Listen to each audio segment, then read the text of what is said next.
big deal for a kid, an Italian kid who grew up on 93rd and Harvard, to be standing here at the Distinguished City Club. When I was growing up in the 50s, the City Club was only 5 miles from our home. But for all practical purposes, it was in a different universe. My dad sold vacuum sweepers door to door and drove a cab. My mom cleaned offices. I'm sure they're looking down right now from the heavens trying to figure out what is going on with the son standing here right now. In fact, I can actually see my mom with her apron on, and her wooden spoon she used to make sauce, nervously whispering to me, Mariucci, Mariucci, please don't screw up in front of all these important people.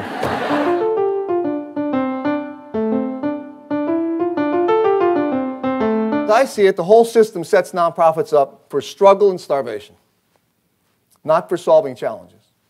We funders, board members, and civic leaders should be supporting nonprofit leaders to build strong, high-performance organizations.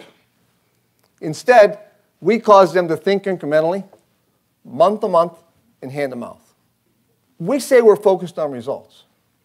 But what we're really doing is we're imposing our agendas on nonprofit leaders and putting huge demands for information on results, yet we don't want to take the time to listen to what these leaders need to do their job and produce the results we want.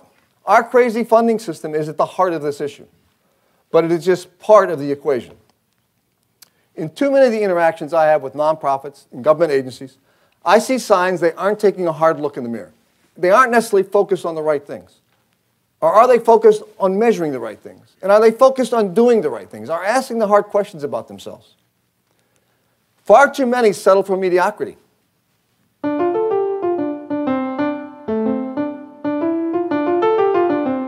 Here in Ohio and around the country, state and local governments are starving.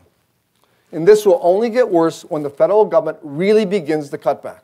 After all, a quarter of our state funding and a third of all local government funding comes from the feds.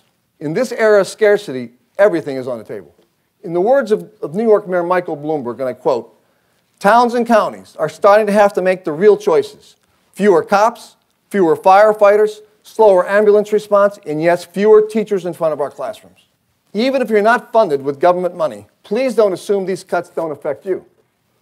The competition for foundation grants, major gifts, fee-based contracts will skyrocket when funding for these organizations are cut and they turn to other funding sources like yours.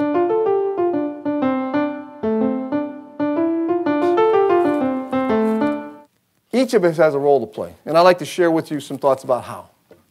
First, if you're a funder, you need to provide more than program funding in the typical capacity building grant if you want your grantees to make the leap to high performance.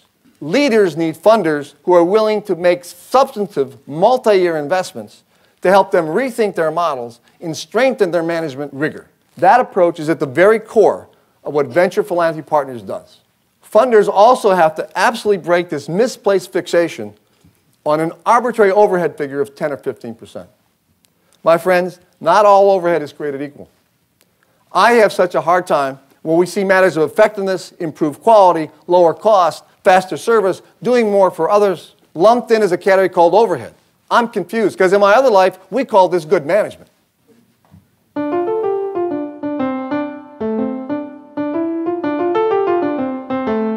All of us must speak out for more rational funding. This will mean taking on the very challenging task of pushing for public policies that pay for comprehensive outcomes and not simplistic targets and simply activities. We don't have a single dollar to waste on nonprofits that aren't doing what they claim to do in their glossy brochures. It is time to put up or shut up for the kids of this country.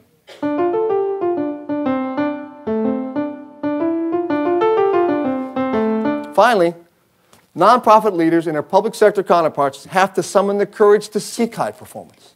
There are so many reasons why not. Banish all those many excuses. Make it a matter of pride to take the leap if you're that executive. Forget your damn funders and what they want for a minute. This is your life. Do it for yourself. Do it for those you serve.